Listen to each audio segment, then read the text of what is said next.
Walking desks are a great way to meet your fitness goals while you work.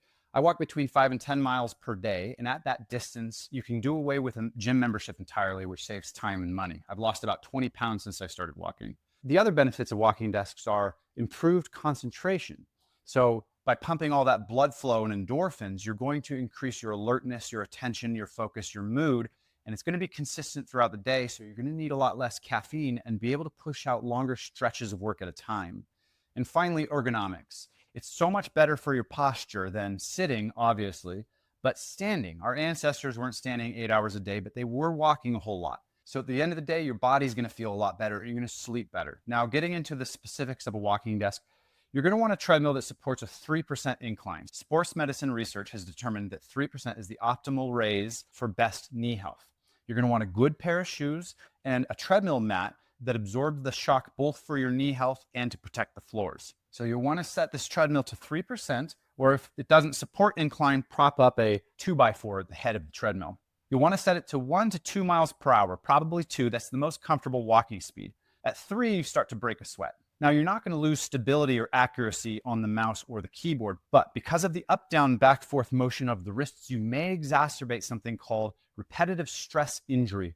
So you're going to want ergonomic mice and keyboards. And finally, of course, you'll want a desk that raises and lowers, electric sit-stand desk, so that you can raise it when you walk. And when you're burnt out, you take your treadmill, you push it away, and you sit down so you can give your knees some recovery time. Links to all these products in the bio. This is the Urivo 3S. It's my current recommendation for the mid-tier, the one-size-fits-all. The reasons I like it are it's very sturdy compared to some of their prior models. It's got good material. One of the reasons that it's sturdy is that the incline is actually the wheels connected to these bars that meet at this focal point here. And that's the point you're going to be putting a lot of the pressure down on when you're walking. Sometimes the elevation is on feet at the very front of the device. It's generally a quiet treadmill, and importantly, it supports that 3% incline. That's something you always want to look for in a treadmill. The things I don't like about it are, one, to apply lubricant to the treadmill belt, you have to fish out this belt because these railings are so high. I prefer that treadmills don't have a rail. Another con is that you can't mute it. So all of these beeps, you can't turn them off.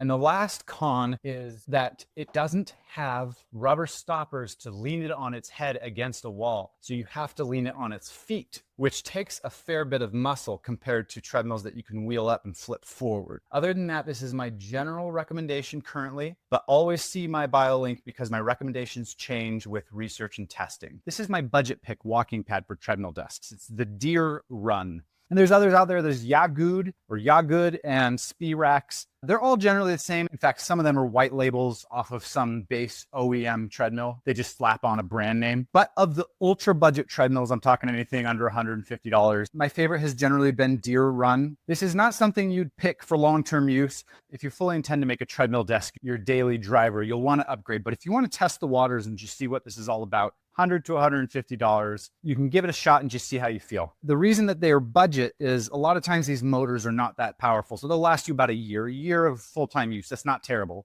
And they also don't have incline. So you're going to have to prop up maybe a 2x4 board under the head of it just to add a little bit of incline because that 3% incline is so essential for knee health. Even if you have to guesstimate it by just throwing a board under it, any amount of incline is better than flat. Another downside of the budget mills is that they're not the quietest because they don't have super quality motors. So downsides are not built to last, not super quiet, no incline. There's one major upside, cheap as heck. So you get to just test the waters and see how you feel. $100 if it breaks in a year, big whoop. Another upside of these things is they are light as a feather. So who cares about whether they have rubber stoppers or whatever it takes to roll them and prop them away? You can just one hand move them wherever you need them to be. They're also usually very slim, so you can fit them under a couch or a bed.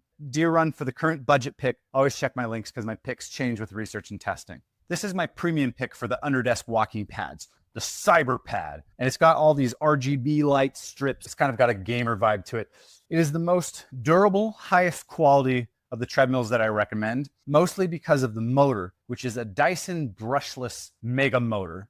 Brushless means it's super quiet. It's about 30 decibels, which is 30% quieter. And the effort they put into the quality of that motor means it's going to last a lot longer than the average treadmill, including the 3S, which I recommend for the mid-tier. The shock absorption is at the pistons, like a spring-loading mechanism on the incline mechanism, so it has much more robust shock absorption than the typical silicone rubbers at the deck level. It has an app, which is great because you can control the speed and incline, which you could do through the controller, but it's quicker to control through the app. You can control the light strip settings. You can have flashing RGB or totally off. You can track your metrics and stats. The most important thing is that the app removes the controller as a point of failure, where with most walking pads, if you lose the controller or if it breaks, you're totally out of luck. You can't use the treadmill anymore unless the brand sells the controller separately on their website.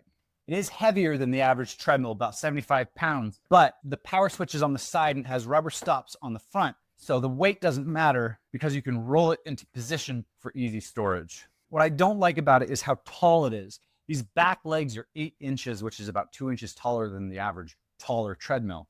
And as a consequence, you'll need a desk that goes high enough to support 90 degrees at the arm level, and monitor arms that can prop up your monitor to be 90 degrees at the eye level. Other than that one drawback, this thing's $500, $150 more than the Evo 3S at the mid-tier. It's worth the upgrades, especially the motor quality, to make this treadmill last a lot longer if you're going to be using it as your daily driver. Premium pick is CyberPad, but always check my link because my picks change with research and testing. For treadmill maintenance, the biggest thing is that you're going to want to lubricate your treadmill belt once every 50 hours of use. You get this silicone lubricant and you suck in maybe 75% of that. You have to pinch up the belt. Some treadmills don't have a side rail, which makes it easier to apply the lube. And you squeeze it out in a zigzag pattern under the belt on both sides. Then you run the treadmill about 1 mile per hour for about 1 minute. This reduces the friction between the belt and the walking pad, and that prevents the motor from having to overwork to move the belt. So it makes the walk smoother and it makes your motor last longer. The other thing you'll have to do from time to time is the belt may drift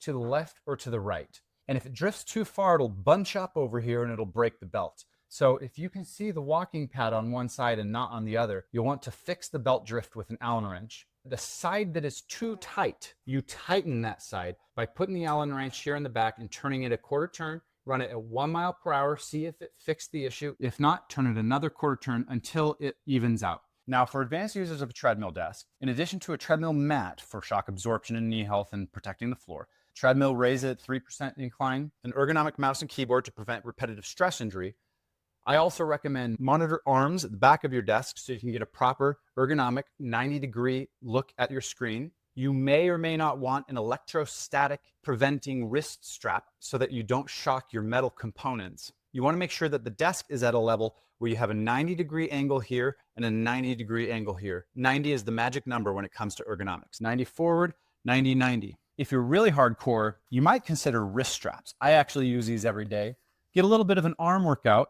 Make sure you get those 90-90s. And then finally, when you don't have the energy to walk even 1 mile per hour, you can use a wobble board, which does engage the hips and the knees and improves posture while standing. Now, as for the mouse and keyboard, I always recommend ergonomic mice and keyboard anyway to prevent repetitive stress injury, carpal tunnel, and the like. But especially with a walking desk, this is super crucial because the problem with RSI is motion in the joints, and you're going to get that a lot more when you're walking than when you're sitting because you're moving back and forth and up and down. So you'll want a split tented ergonomic keyboard, and you'll want a trackball mouse. Ideally one of these styles, which is kind of a box with the ball in the middle. This is called a wedge style trackball mouse. Part of the reason is that this is ambidextrous. You can go right-handed or left-handed, depending on if you're gaming or if you're just trying to give one hand a break. Links to my favorite ergonomic mice and keyboards in my bio. The most important for ergonomics at a treadmill desk is the mouse. And the thing about a trackball mouse is that it minimizes motion on the joints by keeping all of the motion centralized in one location.